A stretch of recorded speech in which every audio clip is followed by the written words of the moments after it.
Hey friends, it's John. You're on the JRB Tree Climbing channel. Let's talk about our ropes and our cords, how to inspect them, and when to replace them. First off, I don't consider myself to be an expert on this subject. I have merely been educated by reading the materials that are supplied by our reputable rope manufacturers. So first and foremost, always refer to that information. As a general rule of thumb, which may vary per manufacturer, any rope or cord that we use in a climbing application should be less than 10 years since its date of manufacture. So it's important that you keep record of your purchases. You may be using a remnant of rope which doesn't have a date label affixed on it. So please keep a record, as I do, of your ropes and cords and when you purchase them and when you put them into service. If a component is being used even moderately, it shouldn't be used for more than 5 years. So you could grab a new cord that's never been used but has been sitting in a cardboard box for 5 years, and you could put that to use. But you wouldn't want to be using it for 6 years continuously. And the minimum age, well, that really varies. You could abuse a rope or a cord in just one usage and have to retire it. So I can't quote a minimum age, but 1 year is a pretty good rule of thumb for our friction hitches if we use them regularly. Let's talk about how we inspect our rope or a cord. Well, the first point is that we can take a look at our rope. So here on the left, I've got a rope that I've subjected to some pretty extreme testing. I was doing some DRT climbing, and right there I've got some pretty good fuzziness and some breakdown in the sheath. And so I noticed that, and I am likely to replace this, but before doing so, I want to check its overall integrity. So I'll find a healthy portion of the rope and I'll bend it and get a good idea with the amount of pressure I'm putting on my thumb here, what that bend radius is. And then I'll do the same thing for the damaged portion and get an idea. And this feels identical. So I do believe that this damage here is not compromising my safety. I wouldn't necessarily retire it that minute if I discovered it while on a climb. However, I am likely to replace this when I see a consistent pattern of breakdown in the sheath. It's simply better to play it safe than sorry. The next thing we look for is any evidence of an exposed core. So here I have a compact non-jamming JRB ascender hitch that I've exposed to some extreme loads. And if you look under it, right where these two strands bend over the rappel ring, right here there is a small indication of the core popping through the sheath. Again, I don't feel that this is imminently going to fail on me, but I am likely to remove it. I'll inspect the rest of the cord, and I would either replace it or simply retie it, in that this location, which is subject to the bend, will not be in that same exact location simply based on probability. But that's something we look for. Both of those conditions we can probably pick up with an inspection. We could do this even as we're passing our rope up into the tree. We physically feel the rope. And we're looking for not only those conditions, but also lack of uniformity. Here on the right, I have a very well-made and popular mechanical ascender. And it states right on the device that it's supposed to be used with 10 to 13 millimeter rope. This is a great device, and it's really rugged. And I don't mean in any way to disparage the integrity of this device, but let's give that manufacturer credit. They said use this on 10 to 13 millimeter rope, and all of the time I see folks asking other people, hey, can I use this on 8 millimeter rope? Well, the manufacturer said no. And yeah, it seems to hold, but you're not thinking about what it does to the rope. When I tested this device out of spec safely, and I put a good load here on an 8 millimeter out of spec rope, well, it's putting a very concentrated effort on this rope. And that basically is like putting your rope in a vise. And after I removed the device and I inspected it, well, there was a flat spot on that rope, and it wouldn't go away. It was the rope was damaged. I had to retire that rope. So again, I urge you to heed your manufacturer recommendations, whether it's rope and cord or whether it's mechanical devices. If you do use mechanical devices, pay attention to the damage or wear that they place on the rope. It is likely to be greater and accumulate faster than a non-mechanical solution. Here it's ugly, but this is my Longhorn Agile hitch, and it is subjecting the rope to a constricting load, but it is placed in a very large surface area and a gentle fashion. And so we can still get great performance. We still can get one-hand operation here, but we don't have to worry that the rope might flatten prematurely. Okay, the other thing we want to look for in an inspection is dirt. Dirt, sand, any kind of, if we've dragged our ropes through the mud accidentally or in the heat of battle in a hunting situation, dirt can increase the rate at which our ropes and cords break down. Refer to manufacturer guidelines, but you can untie everything and wash it gently in warm water. Some manufacturers sell a mild detergent. I have used a mild detergent soap. I have soaked my ropes in them for a brief period of time and then subjected them to a brief run in the wash machine and then air dried them. I don't subject them to heat or a dryer nor the sun, and my ropes are once again clean. You'll want to avoid getting sap on your ropes if you can, because sap is just more difficult to get off. Another thing that you will notice when you're inspecting your ropes and you're dragging your hand off is as you get to the end of the rope, and here I'm working with an 8-foot tether. Well, just a couple of inches from the end, I've got to a point where the sheath has elongated and is longer than the core.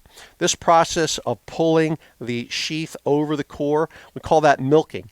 And so all I would do here is I would simply cut this right at that location and I would reseal the end. How we reseal the end? Well, we have some options. My favorite option is a piece of heat shrink tubing. I'm not going to take you through the procedure. You can picture it. I've also experimented with the use of sealers. This product works fine. I just don't like the odor, especially being an odor-conscious hunter. I don't want to put any kind of odor on my ropes, and that has quite a pungent and toxic smell to it. So I like the heat shrink tubing. Of interest, although this is only 8 feet and I got 2 inches off, when I was using, this is Sterling Oplux, and I had 100 feet of it, and after probably just a couple dozen climbs, I was able to get a good 18 inches of sheath off of my 100 feet of rope. And so that is another item that you will want to consider in your inspection and maintenance process, but it is not necessarily a requirement to replace your rope when you milk off some sheath. For cords, I would just replace them. They're such an inexpensive part of our system. I think it's fine if you get a little bit of slack at the end. That's not a big deal because we always are on the side of having long tails. But if you had any excess, I would just go ahead and replace it. And anytime we are retiring a rope or a cord, just like we keep record of when we purchased it, well, throwing it away is the safest option. But if you want to keep an old piece of cord for some sort of a utility application, I'll often mark it either with a magic marker or I'll put a cable tie on the end just to make sure I don't get mixed up with the old one from something that is cut and viable and usable for climbing. So right now, I'm going to take you through a real inspection and replacement. Here is a 523 JRB Ascender. It is on one side of my Teufelberger RescTech rope, and I climbed on this in my DSRT system all of last hunting season. Now, because this hitch is a little bit complex to tie, the prospect of untying it just to inspect, well, that's kind of daunting. And it's kind of hard. I mean, how would I see underneath there? How would I get an eyeball underneath? I can unravel a little bit and get a fair idea, but when you compare it to, for example, here's a brand new Agile hitch, which I'm more likely to use in that application. Well, this is so easy to tie and untie that I can inspect more easily. So please consider that in your own decisions. The more complex something is to tie, don't let that intimidate you in terms of your inspection process. Inspection is still a mandatory part of your safety profile, and so you need to be able to do it, and the complexity of your hitches are going to have a factor there. So as I was speaking, of course, I just retied that Agile hitch, and I will be using that in my DSRT this year. For single rope applications, I prefer the Longhorn Agile hitch in that it gives me one-handed operations, it's easier to break, and has even more surface area. All right, let's get on with this. So we're going to be learning a few things here. So here's a hunter's bend, and it's seen my body weight 100 times. Let's see how hard it is to break that. I'm not using any pliers. I'm not using any devices. This is one of the things I love about the hunter's bend. If we had to do this right now with a double fisherman's knot or a triple fisherman's knot, we'd be reaching for a knife or spending an awful lot of time. But I was able to untie that hunter's bend. Under the load of our body, under normal loads, a hunter's bend is reliable and strong, but still easy to untie. If you subjected it to extreme loads, it would be difficult to untie. Now let's untie this JRB ascender.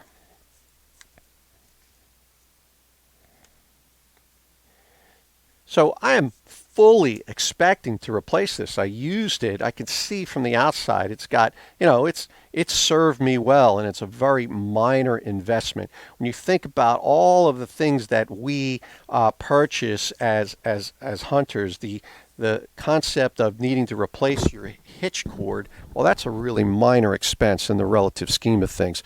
I'd much rather get nice, long, multiple years out of a rope than I would in needing to replace my hitch cords too often. So let's take a look at this. So here, I definitely feel, well, the rope, the cord is a little bit kinked up, but at no place do I see that the sheath has been burned through. It's definitely been worn. I see points of wear. So I am not saying that the replacement of this cord is imminent. I'm confident as I inspect it here that it is still safe to use, but I simply like to err on the side of safety. So I am likely to replace that, and this is a great indicator for me as a climber, knowing that I have hundreds of climbs on this, that it has served me this well. Now be aware that if you subject your friction hitches to excessive load during rappel, they will wear out much quicker. You could probably do one hot rappel on a friction hitch and put more wear into it than you would with 100 climbs, because heat builds up during rappel and an excessive amount of friction. I never recommend using a friction hitch as an actual braking device during rappel. It's only the backup. You can see my prior videos on the muncher. And here in view, I have another Agile hitch, this tied with 6mm TRC. I often experiment with different rope and cord combinations to see how they compare. So I'll be doing some climbing with this mismatched system of a pair of Agiles, but with different cords, to see how they compare. I've done some already, and basically the performance is near identical.